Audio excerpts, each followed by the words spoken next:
Is 2023 the year that we're facing the beginning of the end times? Is this the demise of civilization? Hey, Jason here. If you've been watching the channel, you've been seeing me go through Johannesburg, showing you how beautiful this city is, how great of a country South Africa is.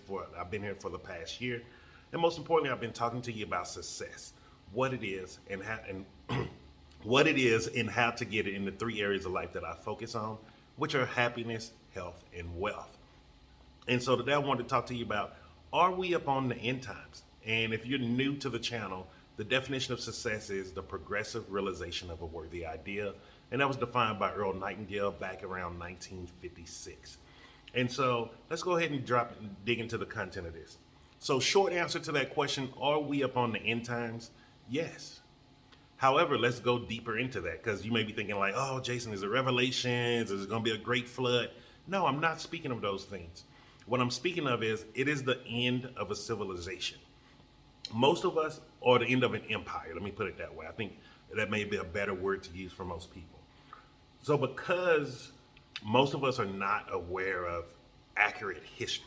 Now, before people start flooding the comments, before you start, putting your opinion on that, listen to what I'm saying, please. What they teach, like, let's say what they teach here in South Africa is not what I learned in America. What I was taught in America is not taught here. What I learned when I lived in South Korea, I didn't know any of that in America. We have to understand history means his story. Who wrote that story? Like, this is the thing that we got to work on, and we got to start understanding. Like, we have to build understanding, what is the world that we're living in right now today? And because most of us are living in a world from the past, and we're wondering why today things are so hard. Why is there so much struggle? Why is there feeling like every time you have to sacrifice? And the reason being is, we're not aware of the empire that we're moving into. And it's easy for me to say this because I'm displaced from majority of society. Now, what I'm saying by that is, I own 24 hours of my day. I work for myself. I do everything for myself. I don't answer to anybody. So because I don't answer to anybody anymore, I have the time to actually research and do the things that I want, and actually listen to people. Like, just listening to stories, listening to the history, learning from people's education, and they're also from their experiences in life. So, like, I've learned so much here in Joburg just from all the different people that I've spoke to, and it every day it like amazes me, because the history that I was taught of Africa as a whole is not true. None of it's true. Like, I remember when I met an Ethiopian guy here, great brother. He explained to me how Ethiopia only faced one era of famine out of their whole existence as a society. But yet you go to in the United States, they talk about Ethiopia as if it's a poor country. They show it as if people are poor. Like, and this is not just Ethiopia. This is South Africa. This is Botswana. This is every country you go to, Ghana, all of these things. And when you see that that is all you've been told, and then you see that it's completely opposite, like, literally looking outside of my window as I'm filming this video, I do not see any lions, zebras, elephants, rhinos, anything. Yet I guarantee you, I can call my sister right now in Texas, ask her to go Google, or ask her to go on YouTube and search a video of Johannesburg, and she's going to see nonsense. She's not going to see what I'm looking at right here, and I'm right here, right now in Johannesburg, South Africa. So what does that mean? History is a lie. We need to understand the real part of history, and we need to understand what is actually going on in the world around us. And so what I mean by we're at the end of the decline of the empire, yes. But most of us, when we hear empires, we think of like the United States, the American Empire, the British Empire, things like that. No. History, this stuff goes back way farther than what they tell us. We're talking about, this stuff goes back to the Romans, the Greeks. Like, the things that are in place today are not by coincidence. If you go back and read some of these stories and some of these books about the times of those times, and you start actually learning what those words mean, you start realizing it's the shit that we're living through today. Like, the word for mortgage is, what's the word for mortgage? Mortgage, I can't remember the Latin form of it, is hippo something. I can't remember, because the root of it is in Spanish. But mortgage means to death. Mortgage means to give you something to death. And how many people right now are doing everything possible to go get a mortgage in so many countries? Literally, you're tying yourself to something to death, and they know this. And because they're changing the words to these English words, we're not understanding what's going on. And so, what I mean by like this stuff goes back to the Romans and the Greeks, like we're living under a slave slash caste system. And this is the whole world. The whole world has been enslaved. By who? I don't know, guys. I'm going to be real with you.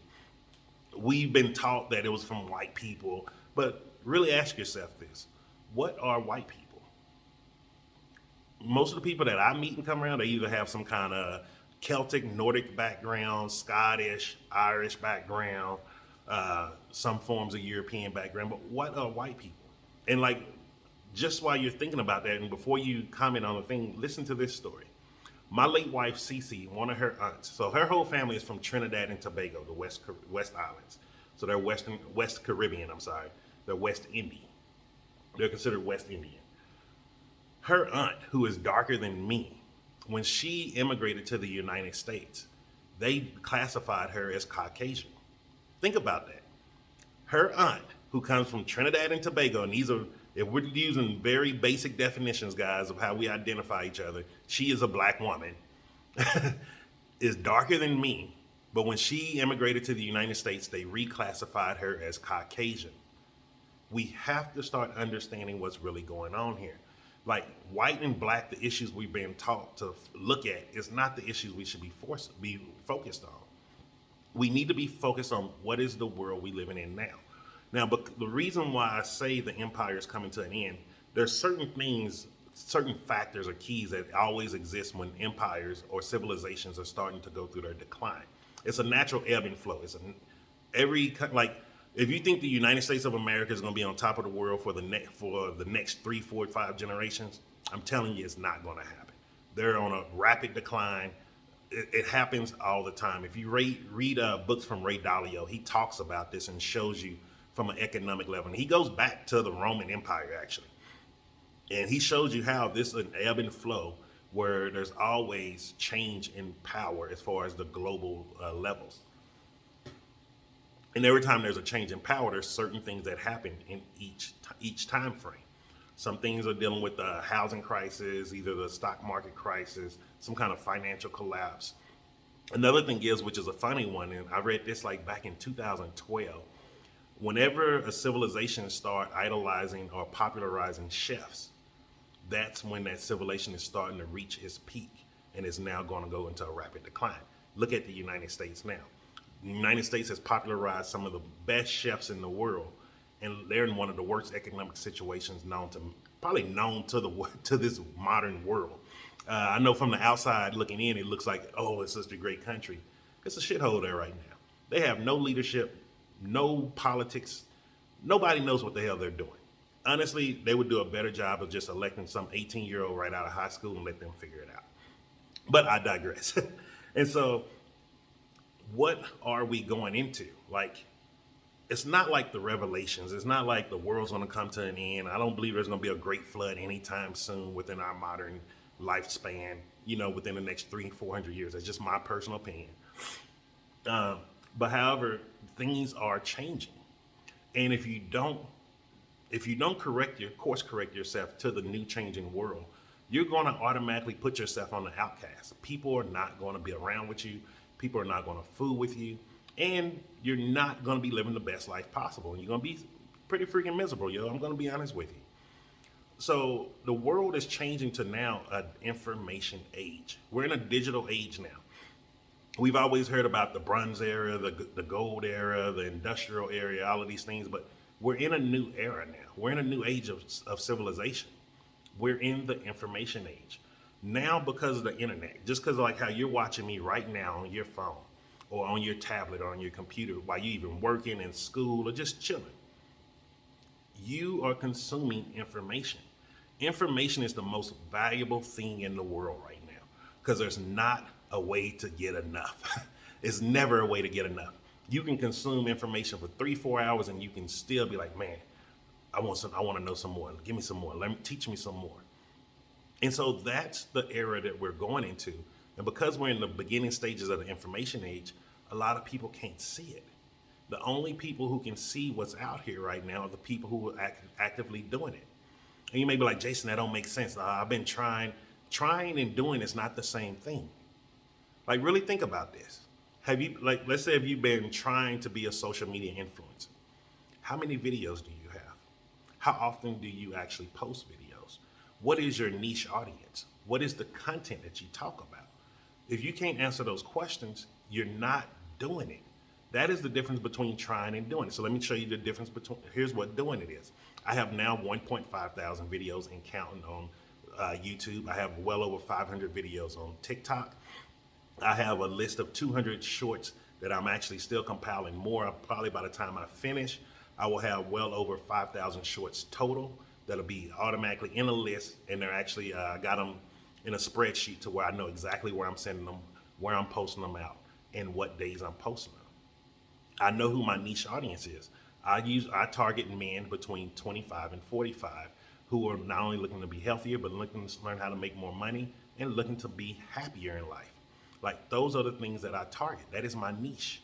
Like, you have to understand these things and you have to start doing it. And so the reason why this is important about us being in the information age now is honesty is your power. If I'm giving you dishonest information, you don't trust me anymore.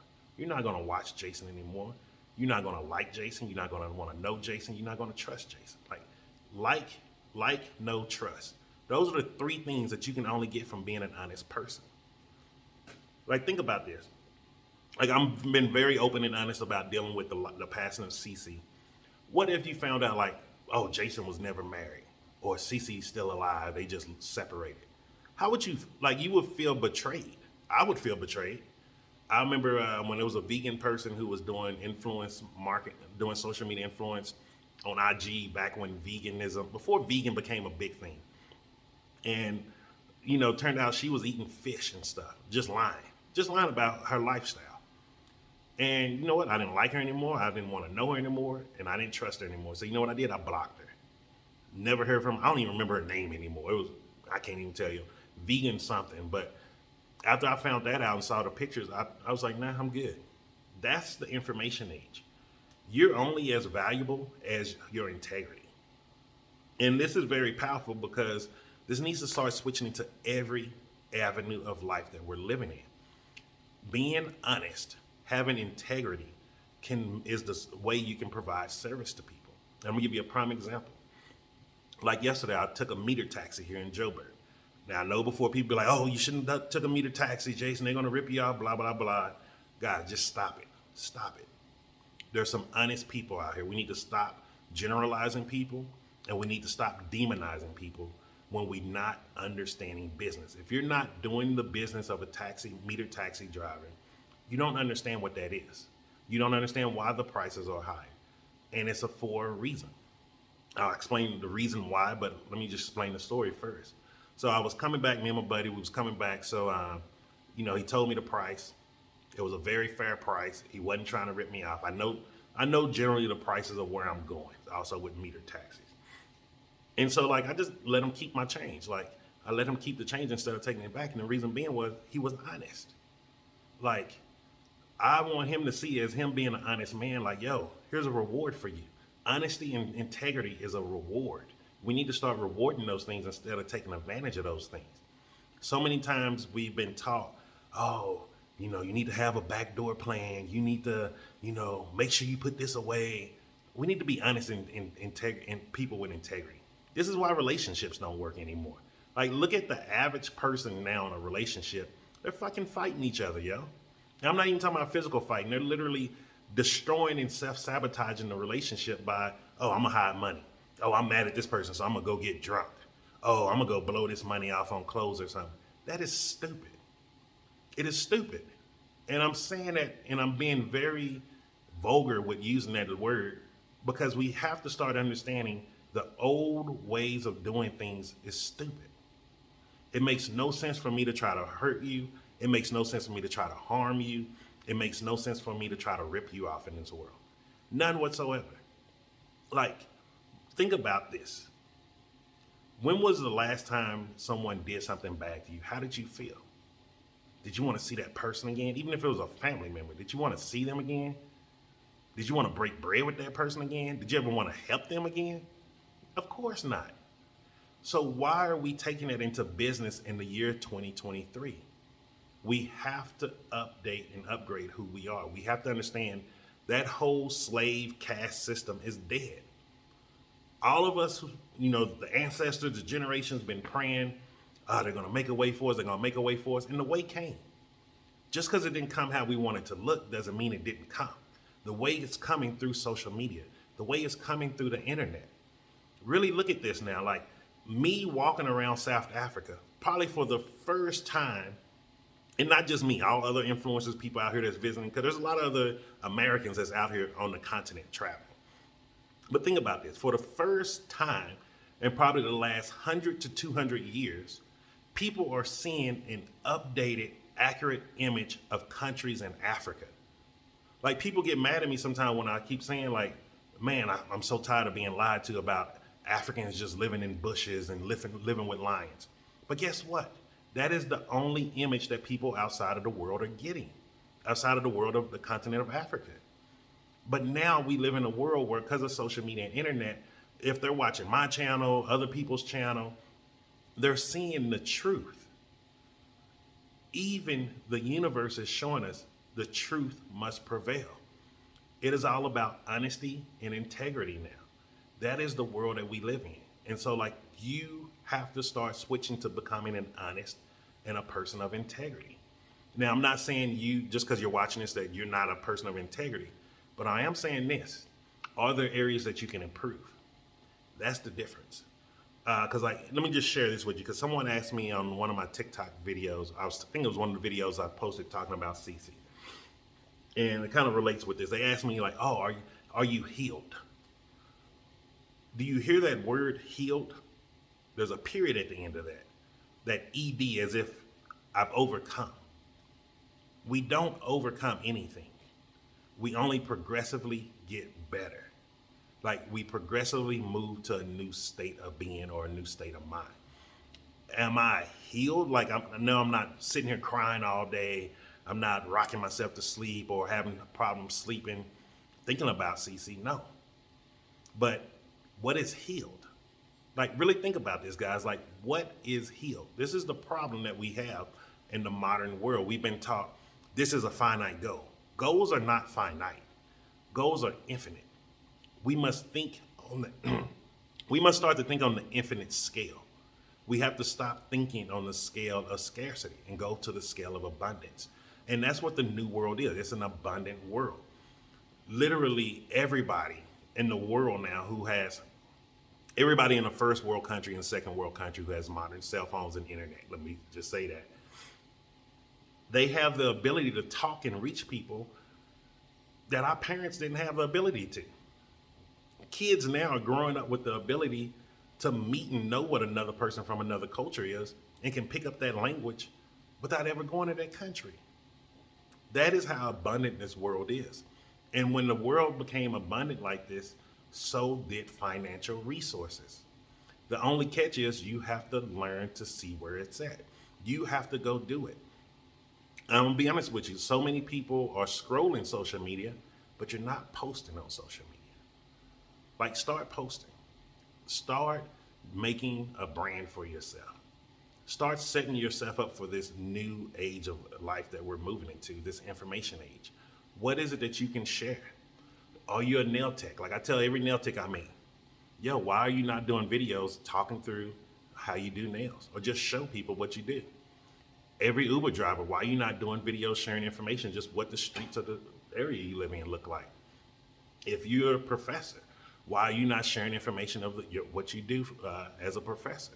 If you're in the university, why are you not sharing information on what you're learning while you're going through school? You're paying for it, so you might as well do it anyway. If you work for a restaurant, why are you not sharing information on your day-to-days on how you're working in that restaurant? If you're a personal chef, why are you not sharing information on how you do cooking? Like, we have to start understanding The only limitations that we have in life now in this digital information age is ourselves. It's what are we willing to discipline ourselves to do? Most of us are not willing to discipline ourselves more than passively scrolling things and laughing at something that's funny. But is it funny when you don't have money at the end of the day? Like, start thinking about that. And so make sure you like this video. Hit the subscribe button if you haven't so you can see updated videos like this daily. And most importantly, just remember this. I'm Jason, and success is simple once you know how.